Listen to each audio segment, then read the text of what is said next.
Hi there, and welcome to WPLN's Leadership Spotlight. This is a monthly series where we highlight women leaders, their political journeys, their professional journeys, what brought them to this point, in the hopes that we inspire others. Women's Public Leadership Network is a nonprofit organization dedicated to equipping women to seek public office at all levels across the United States.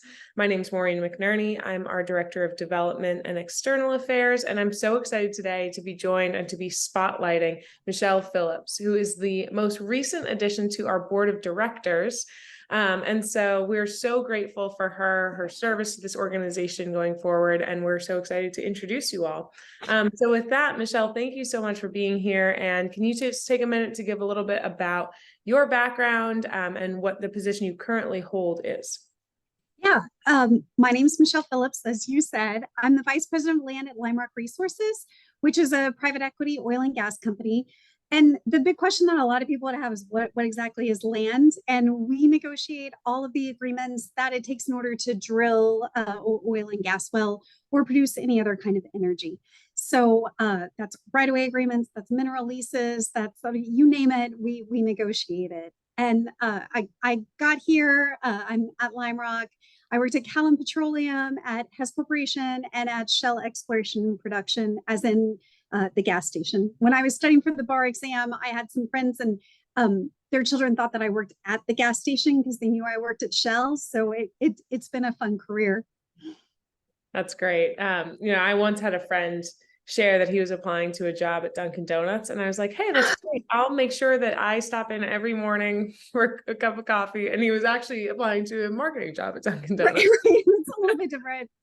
I should have mentioned I did my undergraduate work at Georgetown University, and I got a Bachelor of Science in Business Administration. And then I earned my JD and my MBA from the University of Oklahoma. And I'm an attorney who's licensed in 7 different states. Wow, that's amazing.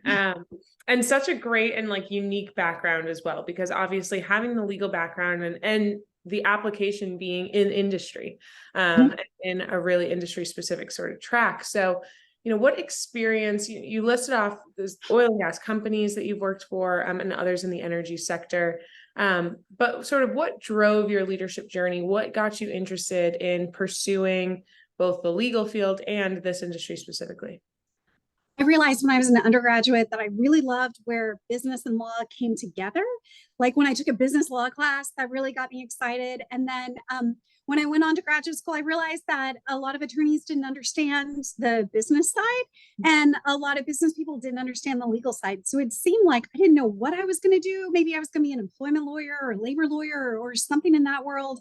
But I knew I wanted to work where business and law come together. And I stumbled into a job doing exactly what I love, doing a lot of negotiations. And I loved it so much. I've even taught at the University of North Dakota School of Law. I was a professor for a couple of years teaching energy law and business associations and negotiations. So I happened to be lucky enough to stumble into a career that I really loved. That's great. And that you immediately are giving back and sharing the career that you love with the next generation.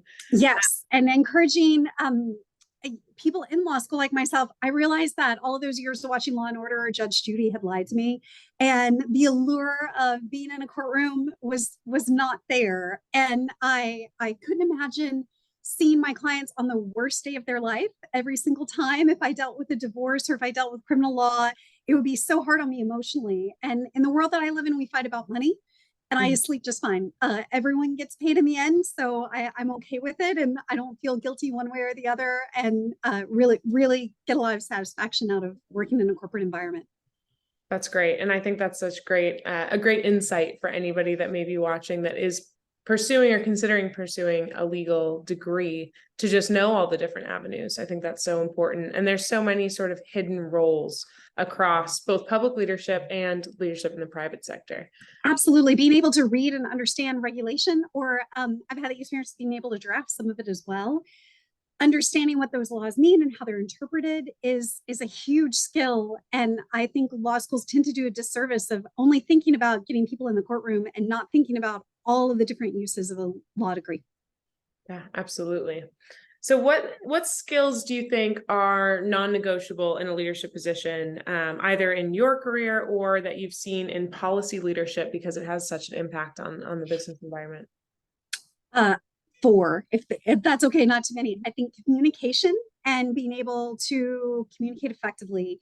Second, having a vision, having an idea of where you want to go. And that works in all different levels. If it's me setting a goal for my department, or if it's me having a vision of this is where I want this community organization or this, or even our world to go in this direction, being able to have that vision.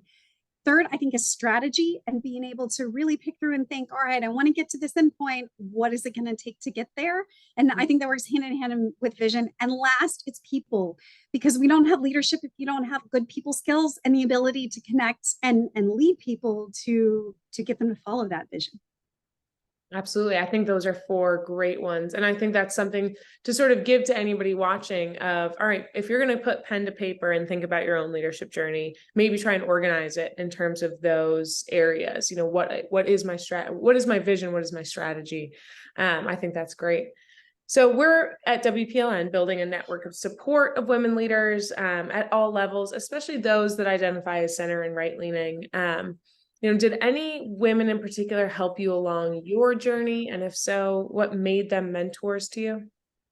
I've had a lot, starting with my Girl Scout leader when I was really young, of encouraging me, it's okay to be bossy. It's okay to take a leadership role in school and to go in that direction. So even starting as a young woman, experiencing lots of different women in different leadership roles has been really pivotal in my life. And then I think about as I've gotten older in my career, I've developed a board of directors. And at some point, I looked around and realized probably because I work in energy, my board of directors might have been tipping a little more towards all looking the same. And so, really made a point to think about as boards over the last few years have talked about diversification, that my personal board of who I was listening to needed to be diversified as well. And I was lucky to hone in. I have a very dear friend, and we started working together on a project that I was leading. It's now been 9 years ago, and we've developed just an incredible relationship. And she's been such an amazing mentor for me as a woman who's owned her own business and survived in the oil and gas industry since the early 80s. That's incredible. If you don't know a lot about, well, everyone knows about oil prices because you paid for it at the pump, and you know when they get really high and really low, and that's a lot of volatility in our world. And learning from her and thinking about her leadership and how she's been able to remain stable over lots of ups and downs throughout a career has been inspiring and helpful. And she's been vulnerable enough to share those stories with me. And that mutual vulnerability and honesty, I think, is the key to any good mentoring relationship. Yeah, I would have to echo that too, because I know in my own experience, watching women you admire is one thing, and that admiration is so important. But when they share their vulnerabilities and their struggles, it makes it okay that you're feeling the same things, and that it's still that those feelings are something you push through, and that don't keep you off track or push you off And track. you can take a breath and realize we all have this shared human experience, and we're all going to screw up. We're all going to have bad days and good days, and that we're in this together. I think when someone's willing to be very human with you and open, it totally changes the dynamic of that relationship. Yeah, absolutely. What challenges do you think exist specifically for women on the right, specifically for women in an industry like oil and gas? You sort of alluded to it, but it can be really particularly challenging for women in that industry. And we've seen, some amazing efforts from companies across the country in terms of trying to encourage more women to be involved and to take leadership positions. But sort of what are the persistent challenges that you see in today's environment? I think that, and like you said, we've come a long way. I have a 9-year-old daughter, and so I think there's still a long way to go, because I stand on the shoulders of giants who have broken so many barriers, but it's my obligation and my responsibility to get back and continue to break those barriers for the next generation of young women who want to come in. I think a lot of barriers or issues that can come in are, but for women, especially by nature of just how we tend to have a lot of self-doubt. Or I know when I was especially young in my career applying for a job, if I couldn't check every single box off 100% and be a subject matter expert in everything on the list, I didn't feel like I was qualified. But when I talked to the guy next to me, he was like, I can do 4 of the 5 things. Okay. Yeah, I'm going to play. And I realized that that self-selection was on me. I work a lot through AAPL, which is our trade organization at a national level with the universities. And I learned that some directors who are over programs about energy will set the students down and talk about the volatility. And then there's a stark decrease of women who want to pursue those jobs because they are very worried about the volatility of the industry and don't focus in on how talented they are and that their ingenuity and willingness to work and amazing skills that they're bringing to the table uh, prevent the volatility for their career or let them to be stable for an entire career. And so I worry about how much of that is either socialization or self-inflicted, that we feel like we have to be perfect in order to move forward. And so I encourage women that good is enough. And why not? Why not try and put ourselves out there instead of holding yourself back? Absolutely. And speaking of putting yourself out there and sort of accepting new challenges, we're so thrilled that you wanted to come on board for WPLN as an organization, as our new member of our board of directors. Really, what made you want to get involved with this organization? What part of our mission and efforts sort of resonated with you? I love the idea of more women being active, and just like in my corporate environment, we push through, but it's not enough. And I look at our percentage of women represented in Congress, and I don't feel like it's enough. And I especially feel like the center isn't well represented. It's not as sexy because we're coming with very smart solutions or very stable solutions or being willing to compromise because we realize that's how we can really affect long-term change. That's good for everyone. And I want to support that. I want to make sure that more women who are in the middle, like myself, have a voice, and that there's a voice for reason. In the corporate boardroom, I realize that's my superpower. If I'm on one far end of the spectrum or the other, I'm willing to advocate for it, but the true solutions usually lie somewhere in the middle. And being able to get to that midpoint and really thinking it through is, like I said, I think it's a superpower. And we don't have enough superpower women in government at the moment. Absolutely. Yeah. Well, we always say common sense, right? Or policymakers over activists, over politicians. Absolutely. And so we're so thrilled to have that perspective and that commitment. And so, aside from finding the middle and finding real solutions, could you give one piece of advice generally to women that are on their own leadership journeys, whether, again, that's public or private? Take the leap. Default to taking action instead of just thinking about it and planning over and over until it's perfect. The world needs our unique talents, and each of us brings something special to the world, and it needs it. And now more than ever is the time that we need to be active, and we need to be vocal, and we need to be bringing our talents to the market, be it in a government or in a leadership position or in a corporate position or in a school or in a community organization. The world needs great leadership, and the women listening to this interview definitely have it. Awesome. That's great.